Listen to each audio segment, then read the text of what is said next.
Hi, this is Michael. Today we're going to talk about building McKenna's loft bed. McKenna's an American Girl doll, and this loft bed, this project is for my granddaughter, and this loft bed at the stores retails for about $225. I was able to make it, lumber and paint, all supplies, for about $50 to $55, roughly in that range. Quick list of supplies you're going to need, and I will move around and show you what it looks like while I'm telling you. There's 5 legs on it. You're going to need 1x1 stock for those legs.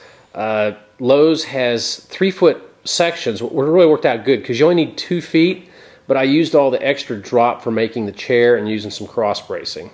So you're going to need 5 of those 3-foot long 1x1s. You're also going to need a piece of 1/4-inch plywood, 2 feet by 4 feet. And if you plan out all your cuts, you can get everything you need out of that one sheet of wood. The only other thing you're going to need wood-wise is, and this is entirely up to you if you want to go through this much trouble, is this trim piece I put around the top up here. It's just a small piece of chair rifle type trim, and I put it around the top. It's around the back of the chair and around the feet, and that was just to dress it up a little bit. Like I said, you don't have to do it. If you just do the bed, an 8-footer will get it. I ended up having to buy 2 8-footers just so I had enough to do the chair, but I'm going to be doing another one of these, so I'll use the rest of that on that project, so that wasn't a total waste. So that's your lumber you're going to need. You're going to need spackling for filling nail holes. You're going to need some caulking for where the woods meet. Definitely wood glue. All the joining that I did a combination of glue and brads with my little nail gun. You're going to need some primer. I did everything spray. It was just it was a lot easier just to do it that way. Not as much mess, no brushes to clean up, and I used to be a painter for a living, and I still don't like cleaning brushes. As far as spray, like I said, I used a spray primer, white spray paint for the desk and shelves, and then I used 2 different shades of purple. The lighter one's called Gumdrop, the darker one's called Rich Plum. They're a Krylon. You can't get those at a builder store. You have to go to a craft store like a Hobby Lobby in order to find those paints. As far as the brad gun, I have a compressor, so it's not a big deal for me. They do make electric brad guns, so that's a lot cheaper. The 2 types of brads I used on the main structure itself, I used 3/4-inch brads, and that was more where I was attaching the bed to the legs. Then when I got to the trim, I started using the little 1/2-inch brads. It dawned on me when I was saying that the other wood that you're going to need is for the side rails here. It's 4-inch by 1/4-inch.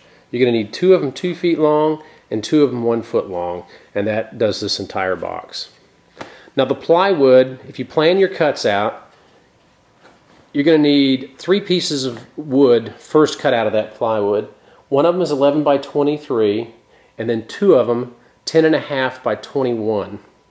Now the first one is what you're going to use for your bunkie board and top to hold the mattress in place. The other 2 are what are used for these 2 back walls here, the 10.5 by 21s. How I fastened those in, instead of nailing them, I actually routed a groove into the leg, did it midway, went about 1/3 of the 1 inch there deep, and glued that in. So when I assembled it, the first thing I do is assemble these 2 back panels, and once they're glued and set up, I squared them up really good, had them clamped, and then I used those 3/4-inch brads and actually ran the brads through, all the way through where they went into the plywood itself and helped anchor it in there.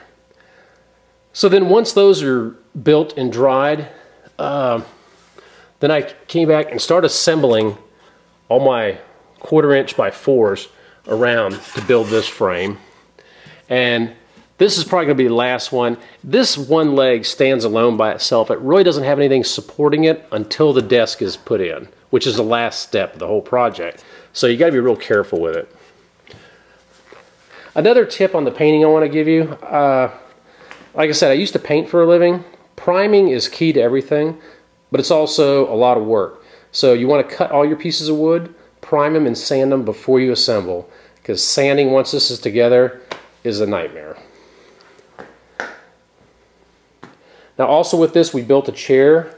I used, the legs on mine were 7 inches long, and then I used another piece of the wood for the top, and I kind of put a little bit of an angle to it.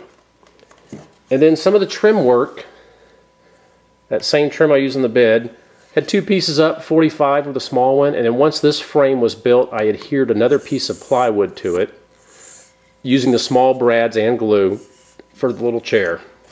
You want to have the doll handy so you can measure the distance you're going to need here. Otherwise, if it doesn't fit, you're not going to have a happy camper. The shelves that I've made that attach to the sides, I put some 1-bys along here. And then once the project was done, these were painted separate, not like the rest of it, and put on last thing. And I just glued them and put a couple of little nails up top out of the brad gun to hold these 3 shelves in place and the desktop. And it also has a 1-by underneath, and there's a 1-by on this side over here to hold this corner. And then once you've got this in place, now this leg's secure, so you don't have to worry about it. When painting this project, I painted the entire desk, minus the white shelves that were out. Painted the entire thing the light purple. When I was done, I masked it off with painter's tape. Came back in and did all the trim work. Did that separate.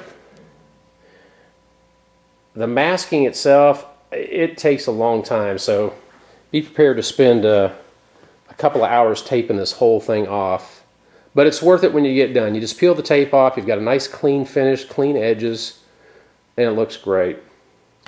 The store-bought version of this had a fabric padded back against that wall right there.